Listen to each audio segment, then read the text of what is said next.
company, công ty, office, văn phòng, colleague, đồng nghiệp,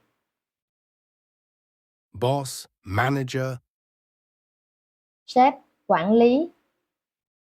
to work, làm việc,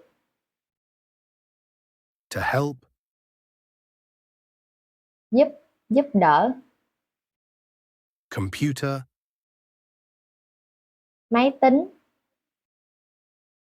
desk, bàn làm việc, to greet, chào hỏi, to talk, nói chuyện,